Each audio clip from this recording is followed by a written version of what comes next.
శ్రీ మైసమ్మ తల్లి జ్యోతిష్యాలయం. మీరు సమస్యలతో బాధపడుతున్నారా?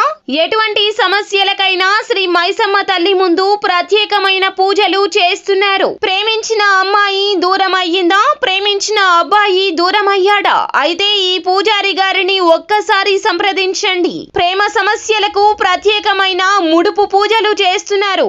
గడియలలో పరిష్కారం చేస్తున్నారు. భార్యాభర్తల సమస్యలు, డబ్బు సమస్యలు, వ్యాపారంలో నష్టం రావడం, అనుకున్న పనులు కాకపోవడం, ఎటువంటి సమస్యలకైనా శ్రీ మైసమ్మ తల్లి పూజారి గారిని సంప్రదించండి. ప్రత్యేకమైన పూజలు చేసి దూరంలో ఉన్నవారికి ఫోన్ ద్వారా పరిష్కారం చెబుతున్నారు. Phone number 9515466718.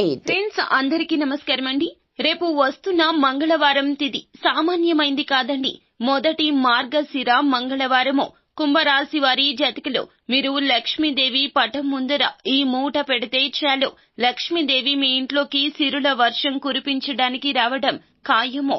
ఎందుకంటే ఈ తిథి అంతటి శక్తివంతమైన తిథి. అయితే ఈ తిథి నాడు అదృష్టం పొందుకోవాలన్నా, ఐశ్వర్య ప్రాప్తి కలగాలి అన్నా కుంభరాశి జాతకులు చేయవలసిన ఈ చిన్న పని ఏమిటో తెలుసుకుందాము. అంతకంటే ముందు ఫ్రెండ్స్, వీడియోని పూర్తిగా చూడండి. అప్పుడే మేము ఏం చెప్పబోతున్నామో మీకు అర్థమవుతుంది. వీడియో గనక మీకు నచ్చినట్లయితే గనక లైక్ చేయండి. మీ లైక్ మాకెంతో సపోర్ట్ అండ్ ఎంకరేజ్మెంట్ గా ఉంటుంది. ఇక ఆలస్యం అనేదే లేకుండా మనము వీడియోలోకి వచ్చేద్దాము. మనమందరము కూడాను లక్ష్మీదేవి అమ్మవారి కోసం నిత్యము పూజలు చేస్తూ ఉంటాము. అమ్మవారి అనుగ్రహాన్ని పొంది ఆనందంగా జీవించాలి అంటే గనక ఖచ్చితంగా మీరు ఈ రోజున ఈ పరిహారం చేయండి. రేపు రాబోతున్న మార్గశిర మంగళవారము ఆడవారు తలకు స్నానం చేశాక మంచి బట్టలు కట్టుకుని లక్ష్మీదేవి పటాన్ని పూజకు సిద్ధం చేసుకోండి. ఈ మార్గశిర మంగళవారాల్లో లక్ష్మీదేవిని గులాబీ పువ్వులతో పూజిస్తే లక్ష్మీదేవి సంతోషిస్తుంది. అమ్మవారి పటాన్ని చక్కగా అలంకరించుకున్నాక కుంభరాశి జాతకులు ఈ పరిహారం పాటించండి. పసుపు లేదా ఎరుపు రంగు క్లాత్ ని తీసుకోండి. ఆ క్లాత్ కు 4 వైపులా బొట్లు పెట్టండి. ఇప్పుడు ఆ క్లాత్ మధ్యలో కొంచెం కల్లు ఉప్పును కూడా వేయండి. ముందు కల్లుల ఉప్పును చేతిలోకి తీసుకొని మీ ఇంట్లో ఉన్న సమస్యలు చెప్పండి. కుటుంబ సమస్యలు, ఆస్తి, డబ్బు, ఆరోగ్య సమస్యలు ఏమి ఉన్నా అవి చెప్పుకోండి. ఇప్పుడు 2 యాలుకలు చేతిలో పట్టుకొని, తల్లి, మేము తెలిసి తెలియక చేసిన తప్పులను క్షమించు. మా ఇంటిని వదిలి వెళ్లకు. మా ఇంట్లో డబ్బు, ఆనందము ఉండేలాగా చూడు తల్లి అని చెప్పుకోండి.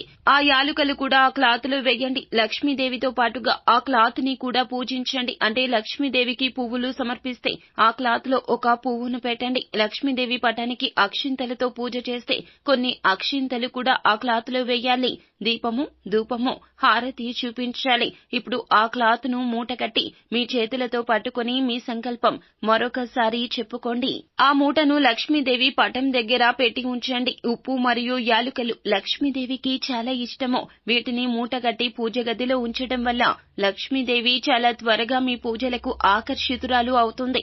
ఆ మూటను నెల రోజుల వరకు కూడా పూజ గదిలోనే ఉంచుకోవచ్చు. ప్రతిరోజు లక్ష్మీదేవికి ఆ మూటకు కూడాను పూజ చేయాలి. లేదా కనీసం మార్గశిర మంగళవారాలు అయినా సరే ఆ మూటకు ప్రత్యేకంగా పూజ చేయండి. ఇలా మూటకు పూజ చేయడం వల్ల వాటిలో ఉన్న ఉప్పుకు, యాలకులకు బలం పెరుగుతుంది. ఇవి మీ ఇంట్లో ధనం నిల్వ చేయడానికి సహాయపడతాయి. మీకు మరియు మీ ఇంటికి డబ్బును ఆకర్షించేలాగా ఈ వస్తువులు చేస్తాయి. మీ